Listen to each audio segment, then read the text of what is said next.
Olá pessoal, professor Rafael Batista, sejam bem-vindos a mais um vídeo. Hoje eu quero trazer um assunto bastante necessário, mas é um pouco até chato de falar sobre ele, mas já tinha até comentado em um outro vídeo que eu queria falar sobre isso com vocês e eu acho muito importante a gente conversar sobre. Então hoje a gente vai falar sobre a depressão. Numa pesquisa simples aqui no Google, a gente tem a depressão como um transtorno mental comum e sério, caracterizado por tristeza persistente, perda de interesse, fadiga e baixa autoestima, afetando as atividades diárias. E aí eu me pergunto, talvez você também possa fazer essa pergunta, sobre essa característica tão marcante que é a tristeza persistente, sendo que muitos casos de autoextermínio acontecem com pessoas que ninguém nem imaginava que estavam deprimidas. Lá, acho que um dos primeiros vídeos do canal, não lembro exatamente qual, foi que aos 11 anos eu tive uma tentativa de autoextermínio, fui para uma rodovia e me joguei num carro, por coisas que eu ainda não me sinto tão confortável em compartilhar tão abertamente assim. Mas eu vivia já desde cedo uma depressão e aquela questão dos pensamentos intrusivos. Até fiz uma piadinha aqui com um vídeo do avião que estava escrito push ali na saída de emergência e a sensação de vou puxar, vou puxar, vou puxar o tempo todo gritando na minha cabeça. E essas ideações, principalmente de autoextermínio, eu não quero falar a palavra porque eu não sei como é receptivo ainda para o algoritmo do YouTube, sempre foram presentes na minha vida, desde a infância. No âmbito geral da minha vida, eu sempre menosprezei de alguma forma. Sempre acreditei que o que eu fazia não era o suficiente, sempre me senti incapaz de fazer certas coisas. Na verdade, sempre me senti incapaz de fazer muitas coisas. Mesmo eu tendo interesse em várias áreas e tendo várias habilidades em diversas áreas, até para comunicação, sempre tive dificuldade de me comunicar, de ter uma comunicação direta, uma conversa, de sentar e conversar e trocar ideias. Isso sempre foi muito difícil para mim, mesmo eu tendo facilidade em socializar, porque eu tenho muita facilidade. Eu tenho uma facilidade muito grande de fazer amigos, por exemplo. E a minha maior dificuldade é em manter e preservar essas amizades. Hoje eu tenho lutado muito comigo sobre isso. Às vezes acabo relacionando também com a vida adulta, né? Porque o adulto não tem tempo para amizade, não tem tempo para essa troca com as pessoas, de falar sobre suas frustrações, sobre suas conquistas.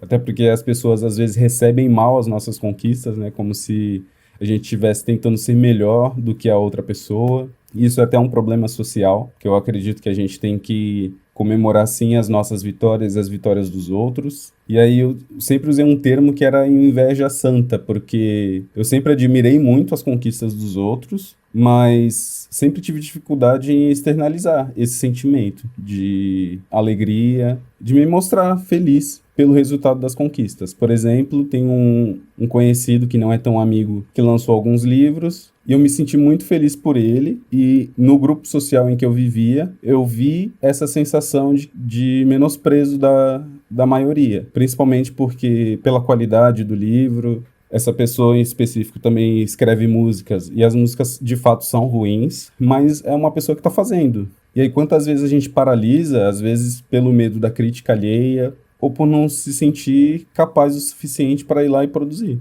Por exemplo, hoje eu escrevo muitas coisas e tenho alguns livros aqui engavetados que eu tenho muita vontade de lançar.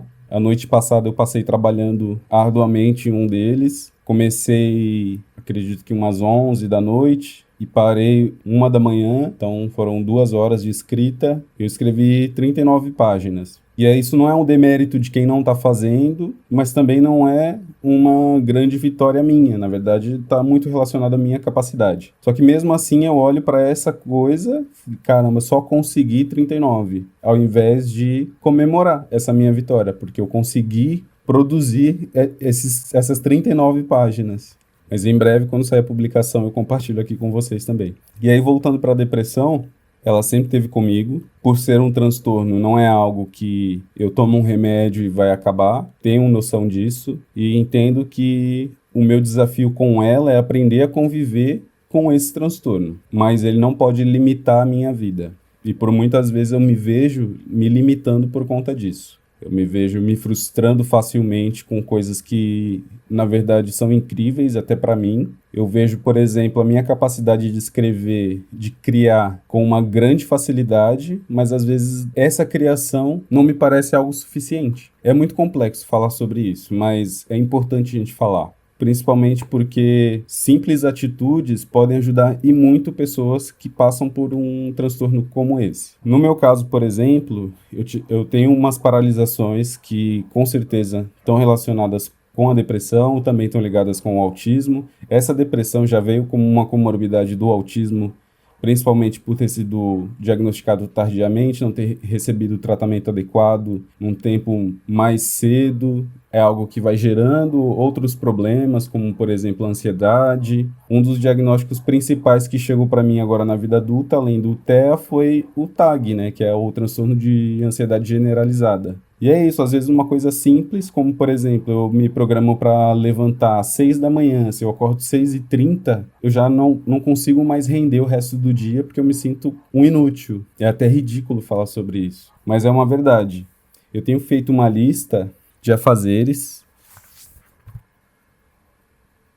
e aí eu vou colocando uns checkzinhos, vou colorindo, até como uma forma de me organizar. Eu comecei com uma lista enorme das coisas que eu tenho para fazer, porque eu tenho muitas coisas a fazer, e nessa lista eu acabei listando literalmente tudo e queria resolver tudo em um dia. E aí quando eu comecei, eu coloco o verdezinho nos que eu completei, coloco um símbolo de check para as coisas que eu fiquei muito feliz em ter realizado, e o que eu não consegui eu preencho o quadradinho de vermelho. E aí quando eu vi a quantidade de vermelhos, me frustrou demais. Teve uma questão aqui, por exemplo, que eu coloquei, foi analisar possíveis trabalhos. Antes disso, eu estava colocando lá a gravação e a publicação de alguns vídeos, e no momento que eu vi que passou do horário que eu pretendia fazer a análise dos possíveis trabalhos, eu travei, porque tinha passado do horário, não tinha cumprido a meta que eu mesmo estabeleci, isso sem ter feito uma análise lógica, né? Tem trabalhos, por exemplo, que coloquei gravar 2 vídeos. Esses 2 vídeos que eu teria que gravar, o tempo que eu coloquei aqui para gravar não seria o suficiente, mas eu não fiz essa análise prévia.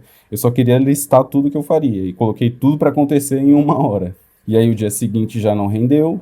Passei a noite em claro refletindo sobre o que eu fiz de errado, como a minha vida é falha, mesmo não sendo. E aí no dia seguinte acabei indo dormir pela manhã, acordei 1 da tarde e o dia seguinte que eu já tinha feito a programação também não rendi. E aí não consegui escovar os dentes, não consegui tomar banho. Então é aí que a depressão ela traz essa questão de atrapalhar literalmente a nossa vida, né? Entra essa questão da fadiga e da baixa autoestima. Um cansaço extremo por não conseguir atingir uma demanda que eu criei dentro de uma rotina que eu organizei, sendo que eu tenho essa liberdade hoje de organizar minha rotina e acabei falhando nessa estratégia de como planejar esse dia.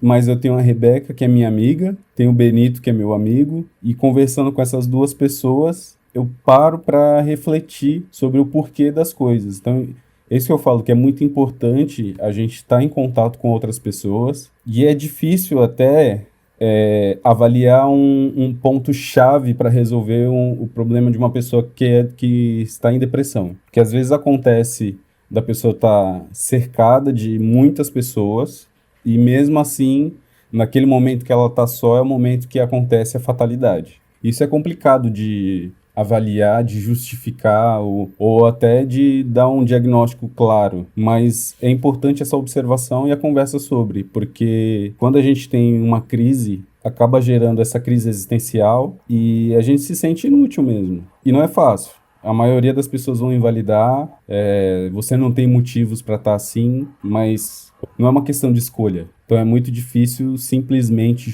apontar e julgar ou tentar diagnosticar um problema, facilitar de uma forma ou de outra, porque dentro da sua cabeça é você que vive. Então você sente o que você está vivendo. Sempre ouvi uma frase e ela faz muito sentido, que é: só sabe onde aperta o sapato quem calça. Que às vezes você tira os meus sapatos e calça em você, mas a sua numeração é diferente da minha. Ou então os calos que eu tenho não são os mesmos que você tem. Então, literalmente, onde me dói não vai doer em você. às vezes a gente pode compartilhar da mesma dor, porque a vida, principalmente por uma questão cultural, é muito semelhante, né? Então a gente acaba vivendo as mesmas frustrações, por viver num mundo do jeito que ele é, por viver numa sociedade que é capitalista, sim, então você tem que ter dinheiro para fazer as coisas, você tem que trabalhar para conseguir dinheiro, para conseguir mais coisas, e a gente vai ficando de lado, as pessoas vão ficando de lado, e isso é um grande problema. Então tem um olhar diferente para quem tem a depressão, ou para quem apresenta alguns dos sinais. Por exemplo, uma pessoa que tem uma tristeza excessiva, a pessoa que não quer fazer nada, não quer socializar, que ela acha as pessoas chatas. Às vezes não é só isso. Às vezes pode ser também. Às vezes as pessoas podem ser muito chatas. Mas às vezes não. Às vezes pode ser uma questão neurológica. Às vezes pode ser um transtorno que a pessoa tenha. Às vezes pode ser um quadro psicótico. Pode ser muitas coisas. Então, hoje a gente tem essa facilidade de entender as coisas. A internet está aí para facilitar o nosso acesso a tudo. Então a gente consegue saber se as pessoas estão doentes através de um olhar. Então, olhem para as pessoas. É um exercício que vale muito a pena. A gente precisa disso. Uma atenção. Às vezes não precisa nem de um abraço. Tem gente que acha que é assim, né? Às vezes não precisa de um conselho. Às vezes é só uma conversa esporádica mesmo. Essa que eu tive com meu amigo Benito, por exemplo, ele só comentou comigo sobre a rotina. E essa conversa sobre a rotina dele me fez olhar pra mim. Então é isso. Às vezes a gente quer muito, mas não precisa de muito. Às vezes a gente só precisa de uma companhia. Então faz assim. Você percebeu que alguém tá apresentando alguns sinais de que tem algum problema, que tá acontecendo alguma coisa. Não tenta menosprezar. Não diz que você já passou por isso e sabe como é. Só fala, eu tô aqui com você. Porque às vezes a companhia é o suficiente. E é isso, gente. Mais um desabafo do Rafael Batista. Tô feliz em gravar. Eu sou uma pessoa feliz, apesar de tudo. Às vezes é isso que a gente precisa. Um pouco de atenção. Não necessariamente você precisa ser o terapeuta de ninguém. Não necessariamente você precisa ser o psicólogo de ninguém. Mas você pode ser o companheiro de alguém. Às vezes a gente tá no fundo do poço e acha que tem que cavar para sair, né? Ao invés de subir. Às vezes o óbvio precisa ser dito também e às vezes você precisa de silêncio. Só estar com a pessoa às vezes basta. Então seja amigo, seja companheiro, saiba ler os outros. Não é fácil, mas não é impossível. Então esse foi o vídeo de hoje. Muito obrigado a todos que têm me acompanhado. Quem ainda não for inscrito, se inscreva no canal. Ativa o sininho para receber as notificações. Se você gostou desse vídeo, deixa o seu like, comenta, compartilha aqui comigo também. Quem sabe eu posso usar seu comentário para o próximo vídeo. Então, um forte abraço a todos. Tchau, tchau.